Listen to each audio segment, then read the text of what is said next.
Bangladesh Windies দ্বিতীয় one day স্বাগতিক একাদশে আসতে পারে একাধিক পরিবর্তন। এক ম্যাচ হাতে রেখেই সিরিজ জয় নিশ্চিত করতে চায় টাইগার্স। ঋষাদ বন্দনায় মুখর কোচ থেকে সাবেক অধিনায়ক সবাই। টেস্ট দলেও লেগ স্পিনারকে দেখতে চান মুশতাক আহমেদ। ব্যাটিংয়ের প্রশংসা করলেন পাইলট। এই দুজনকে আলাদা করে ব্যাটিংয়ের প্রতি আলাদা মনোযোগী করা উচিত। বোলিং তো তারা করছে ভালো, বোলিং তো যেটা আছে সেটাকে ইমপ্রুভ করা। ব্যাটিং ব্যর্থতায় শ্রীলঙ্কার বিপক্ষে জয় হাত ছাড়া বাংলাদেশের। শেষ দিকে 1 রানে 5 উইকেট হারালো জ্যোতির দল। নারী বিশ্বকাপ থেকে বিদায় নিল লাল সবুজ। দুটি প্রীতি ম্যাচ খেলতে কাল থাইল্যান্ড যাচ্ছে নারী ফুটবল দল। স্কোয়াডে 2 নতুন মুখ। র্যাঙ্কিংয়ে এগিয়ে থাকায় প্রতিপক্ষকে সমীহ করছেন কোচ পিটার বাটলার। এবারে বাংলাদেশ ওয়েস্ট ইন্ডিজ ওয়ানডে সিরিজের খবর। ক্যারিবিয়ানদের হোয়াইট ওয়াশ করার সক্ষমতা রয়েছে বাংলাদেশের, এমনটাই মনে করেন spin bowling coach Mushtaq Ahmed. দ্বিতীয় ম্যাচের আগে কঠিন উইকেটের চ্যালেঞ্জ নিতে ব্যাটাররা সর্বোচ্চ প্রস্তুতি নিয়েছেন বলেও জানান তিনি। এদিকে মিরপুরের উইকেট নিয়ে সমালোচনা হলেও কোনো অভিযোগ নেই ওয়েস্ট ইন্ডিজের। ম্যাচ শুরু হবে মঙ্গলবার দুপুর 1:30টায়।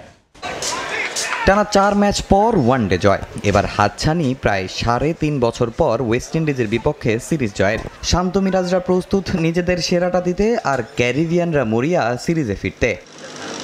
এই সিরিজে ক্যারিবিয়ানদের হোয়াইট ওয়াশ করার সক্ষমতা আছে বাংলাদেশের, এমনটাই মনে করেন spin bowling coach Mushtaq Ahmed. আমি বিশ্বাস করি আমরা 3-0-তে সিরিজ জিতব। আমি সবসময় বলি আমাদের ক্রিকেটারদের যথেষ্ট মেধা আছে, শুধু নিজেদের উপর বিশ্বাস রাখতে হবে।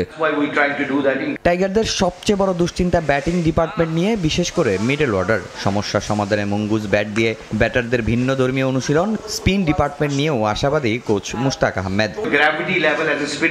এই ব্যাট দিয়ে স্পিনারদের গ্র্যাভিটি অনুযায়ী বল হিট করা যায়। টার্নিং উইকেটে আপনার ফুটওয়ার্ক ঠিক না থাকলে খুব সহজেই আপনাকে আউট করে ফেলবে। এমন উইকেটে বল হুট করে নিচে নেমে যায়। আমাদের সিঙ্গেল রান নেওয়ার ক্ষেত্রেও সমস্যা আছে, যার কারণেই এই ব্যাট ব্যবহার করা হয়েছে।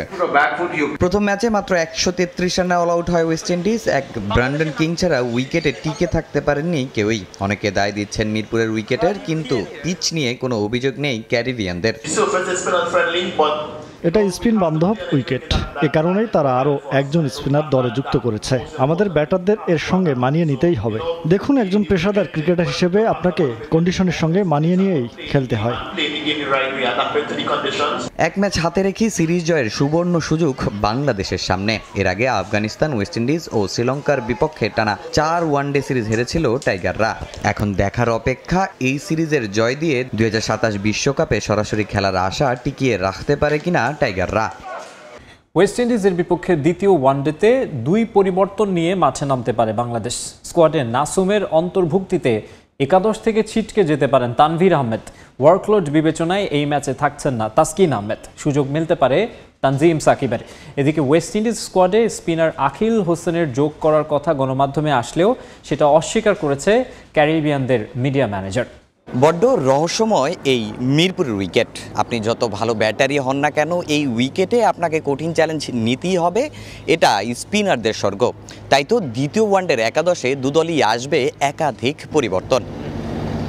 মিরপুরের এই উইকেট নিয়ে সমালোচনার চারদিকে। ওয়েস্ট ইন্ডিজের হেড কোচ ড্যারেন সামি বলেছিলেন এমন উইকেট তিনি দেখেননি এর আগে কোথাও। তবে তার সেই কথার জবাব দিলেন মুশতাক আহমেদ। তিনি মনে করিয়ে দিলেন ভারতের দিল্লির সেই কালো উইকেটের কথা।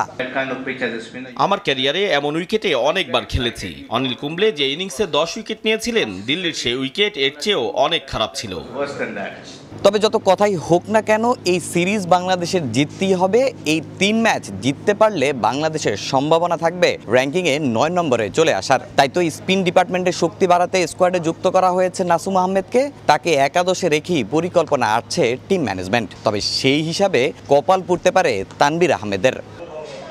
পেস ডিপার্টমেন্টেও পরিবর্তনের আভাস। ওয়ার্কলোড বিবেচনায় এ ম্যাচে থাকবেন না তাসকিন আহমেদ। সুযোগ মিলতে পারে তানজিম সাকিবের।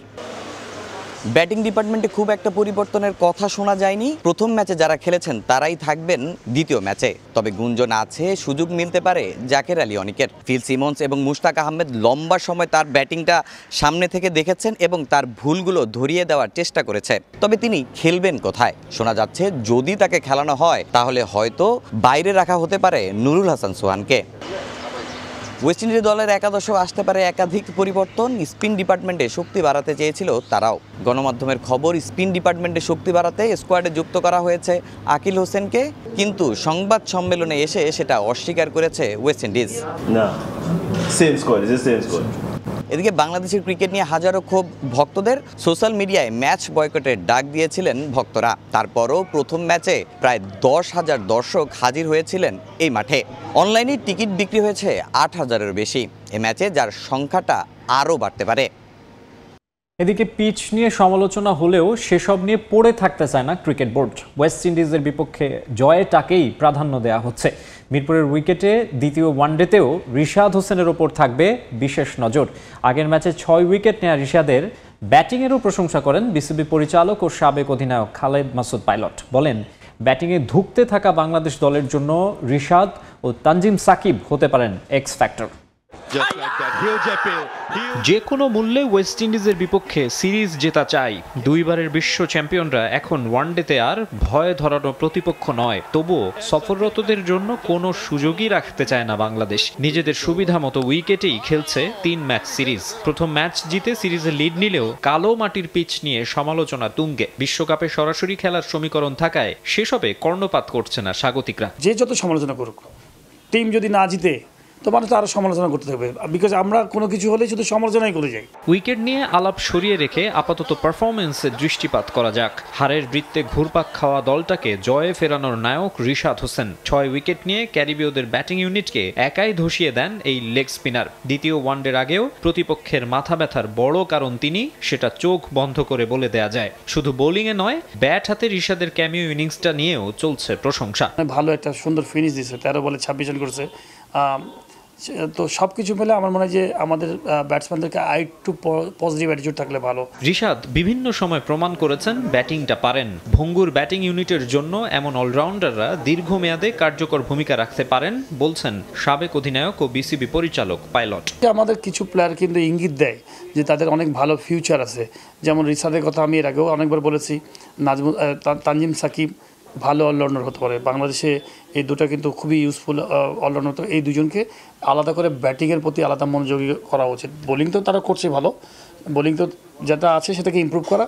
সাথে ব্যাটিংয়ে আমার মনে হয় যে তাদেরকে নিয়ে আলাদা, ধরেন বিভিন্ন যখন যে ম্যাচগুলো হয়, আন্ডার 19 একটা ম্যাচ খেলছে নিজেদের মধ্যে যখন খেলছে, তো রিশাদ বা তানজিম সাকিবকে হয়তো নাম্বার 5-6-এ পাঠায় দিয়ে যাও তুমি আরও 10 ওভার 15 ওভার ব্যাটিং করো। রিশাদ তানজিমরা ব্যাট হাতেও অবদান রাখতে পারলে সেটা হবে ইতিবাচক বিষয়। তবে মূল দায়িত্ব যাদের কাঁধে, অর্থাৎ টপ আর মিডল অর্ডার ব্যাটারদের কাছ থেকে নিয়মিত রান না এলে কাজের কাজ হবে না কিছুই।